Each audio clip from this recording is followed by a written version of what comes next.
Big Podcast. I know you've seen this thing about Cracker Barrel. I joked around earlier this week. I said, I hope I can have a podcast that people on social media love as much as old school brands that change a name or logo. Brands like Cracker Barrel. But it could be just making a decision because it's best for your company. Target, Bud Light. Years ago, it was Pepsi. Remember the Pepsi boycott? By God. This is probably, 30, 40 years ago. Pepsi was involved with this movie called Passion of the Christ. The Baptists got pissed.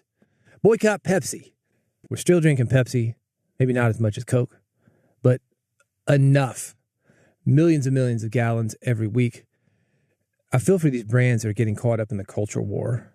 And what it is right now, it's a lot different than it was with Pepsi. Pepsi was really something that people believed in maybe. These days, for the social media influencers, they're just looking for online engagement. Politicians, they get involved because they use outrage to distract us from the fact that they're not doing anything helpful for the constituents. Here's how it relates to your podcast. If you're building a podcast, I want to give you some thoughts about how to filter the noise and stay in the driver's seat. Because eventually, if you get big enough, or even if you're not, you're going to say something that somebody else doesn't like, and they start making things up about you. Back to Cracker Barrel really quickly. The Cracker Barrel worldwide headquarters, it is in a suburb of Nashville, which is where I am. I know people at Cracker Barrel. Cracker Barrel used to have a record label. I was in the music business for years. Cracker Barrel sold a lot of CDs back in the day. It is an established company with very smart people. They are not just doing this for the hell of it. They're doing this because they need to. They basically sell a product. It's not quite cigarettes, but if you hang out there long enough, eat what they serve, it's going to kill you just the same. They got an audience that's dying. They're not bringing new people in as quickly as their audience is dying off. Then what? You got to change with the times, baby. I know there's nostalgia, but how many times can we play that golf tee game with the triangle? We've done it. I mean, maybe we can make it into an app, attract Gen Z, make it a sport, make it violent like UFC, gamble on it like Sportsbook. Things change, man. And Cracker Barrel is changing. It's doubtful they're changing because they want to. They're likely changing because they have to. Same thing for us. So let's talk about how to build a podcast in a way that lets you filter the noise and stay in the driver's seat. Because even if your podcast is small, you got these outrage barons that love to pick on something. I've gotten caught up in this. I made a simple tweet one time. One of these dudes from a propaganda outlet, he retweeted it. Within a week, it was seen by 5 million people. All sorts of hate coming my way, man. It was crazy. Let's talk about how to stay in the driver's seat in case something like that happens to you. First of all, you want to define your non-negotiables. I want you to write down what your show stands for, who you serve, what lines that you're not going to cross for clicks. If you don't do this, these outrage merchants that we're talking about, they're going to set it for you. This happened with a well-known podcasting conference a few years ago. Remember this? They said they were open-minded. They said that anybody had a place there. So, when they brought all these people that they said had a place there, some of them working and volunteering for this event, some of them just there as attendees, and then brought in some other people, some people who were paying money that believed just the opposite of that, one of these propaganda outlets that I'm talking about, and publicly sided with that propaganda outlet. You just isolated the group that is buying tickets, has been supporting you since day one for a $30,000 booth. You sided with somebody for short-term gains. Now look what's happened. Lost their audience, man. This happens all the time with events, with clubs, with podcasts. You cater to a certain demographic. You bring that demographic in. Word gets out that you're doing something correctly and fun and worthwhile. Then you've got another demographic that comes in, wants to change what you're doing. You lose the original people that put you on the map. So define your non-negotiables. Write down what your show stands for, who it serves, what lines you won't cross for clicks, attention, money. Because if you're not setting this, somebody else is going to set it for you. Then you get caught in the argument on their terms. You want to separate signal from spike. These viral outrages, they're going to give you a spike. But community, that's what gives you a spine. You can play up the outrage. By God, we're an American company. We're a freedom-loving company. We're a woke company, whatever. I don't want to pick on just the real Americans. They're telling us how to do our business. Because it cuts both ways, man. You see these companies that are greenwashing. Oh, we're responsible. These Exxon commercials, they got like a field of flowers. Oh, we care about the environment. No, they don't. They care about profit, man. But they put this nice face forward, just like that podcasting event. Oh, yeah, we care about you. Come on in. We're open for you being you. We're accepting. We don't discriminate. You can feel comfortable here. Yet, coming through the back door, literally, is somebody who doesn't care about those people and is handing the company money. They're taking that money. That's why I said viral outrage, that gives you a spike, but the community gives you a spine. Good luck spending your money. These outrage barons, they're going to use you as long as you're useful for them. Then they're on to the next thing. They don't care. They're going for clicks. They're going for money. You got to watch out for them. They're not your friends. It's clicks and money, man. Own your home base. Social platforms, that's not the real world. Social platforms, it's rented land. Also, it's here today, gone tomorrow. Twitter was a great thing at one time. Now, no. Instagram, not as much anymore. Facebook, not as much anymore. YouTube, it's a great thing until it's not. Last week, I interviewed Rick Beato. He's got 5 million something subscribers. This week, he's got some copyright strikes, and he's fought something like 14,000 of these things. It's amazing. He's got 3 of them, because all it takes is 3 to knock you off the system. This guy's fighting. Because what happens if YouTube goes away? You think those people will follow him? Maybe. But they didn't follow the guys on Fox. Where's Bill O'Reilly now? Where's Tucker Carlson now? What's that guy's name? Yeah, I don't even remember the other guy. It's like The Bachelorette. You're famous when you're on The Bachelorette, but then what? Who cares? They got 12 more bachelorettes they're bringing in. So you got to own your home base. Combine that with having the spine. That's how you build community, man. That makes sure that you're not hostage to the algorithm of the week, the big antenna, the money. If you're going to use controversy, make sure you're not used by it. If a topic touches your lane, good. Cover it with context, bring receipts, shine a light on it. But don't bring the heat.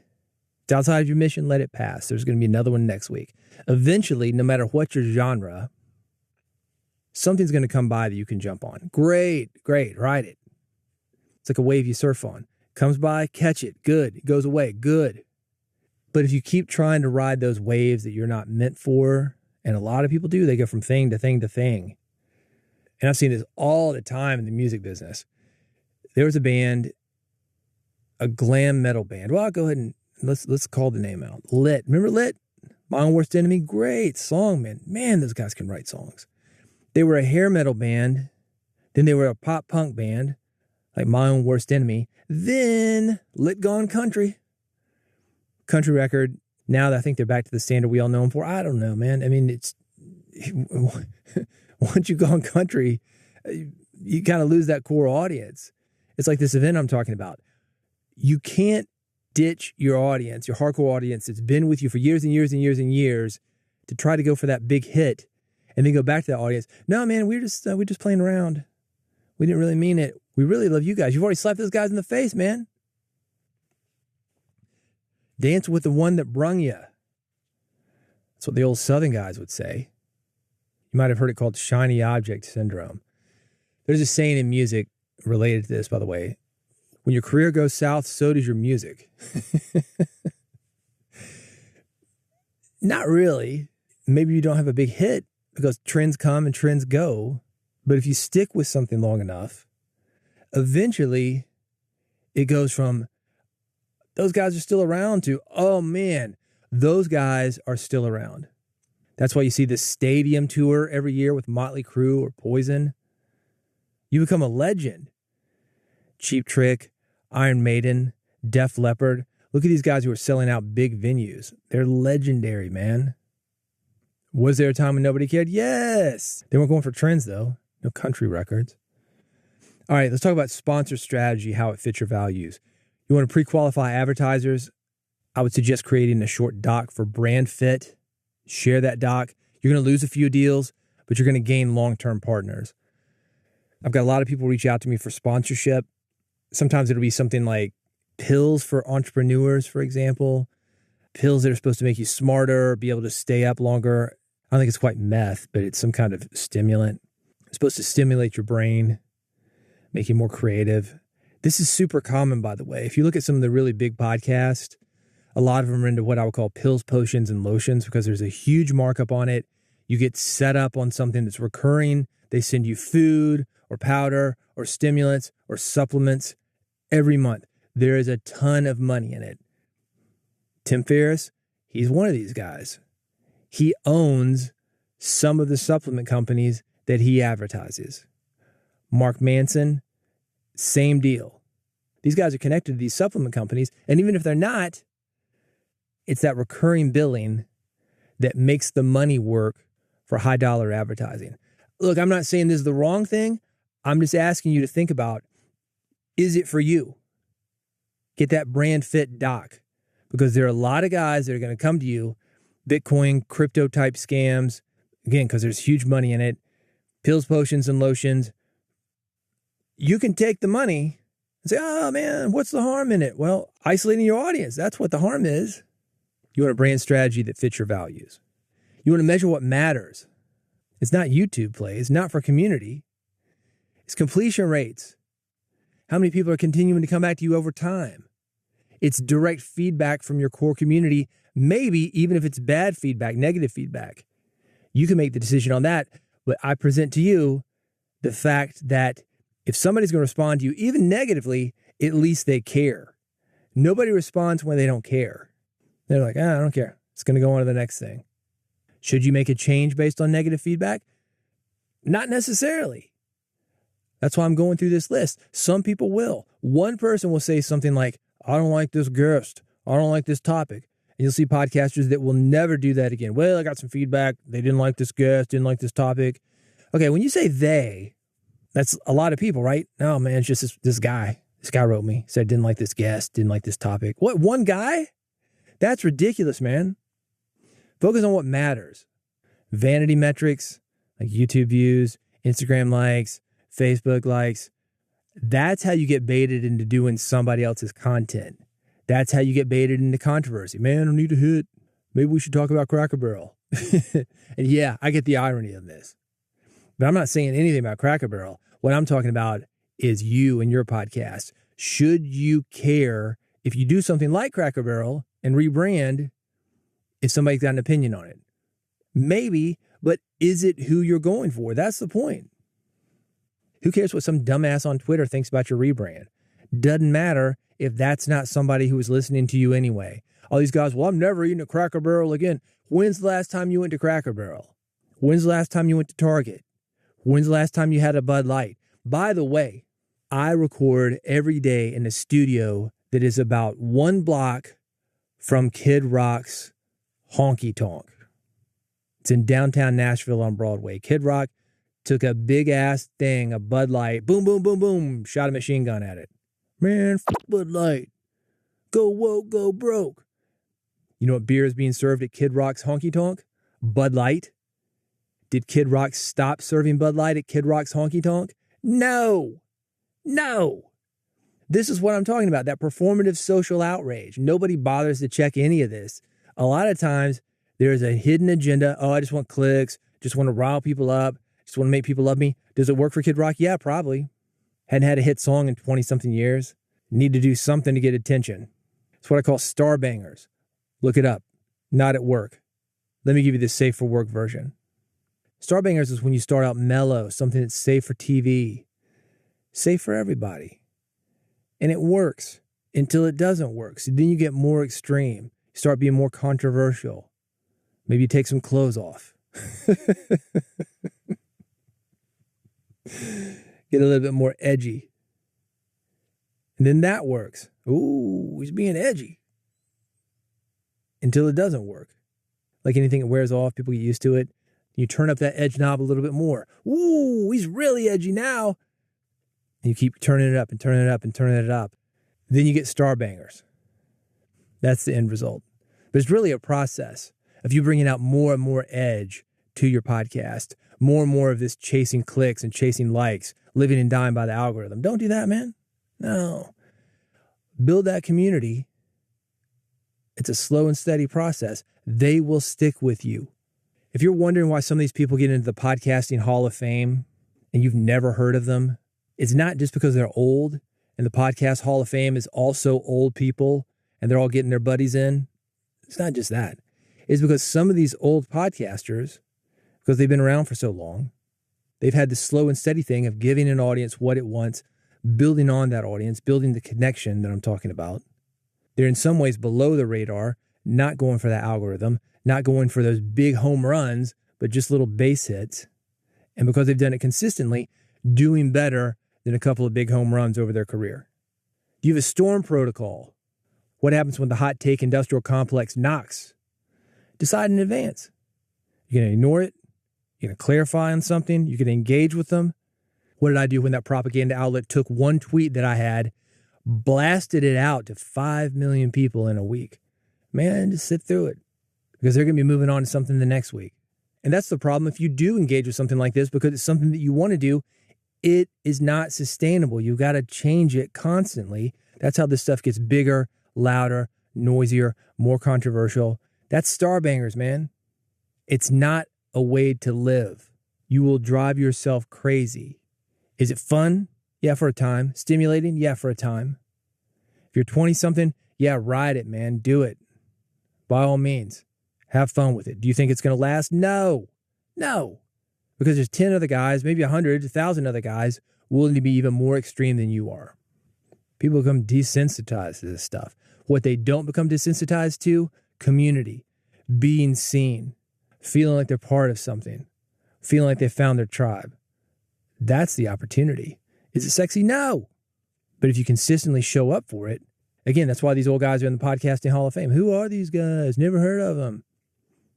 You go to some of these websites, like, what? This is this is the last guy I would think to be Hall of Fame material.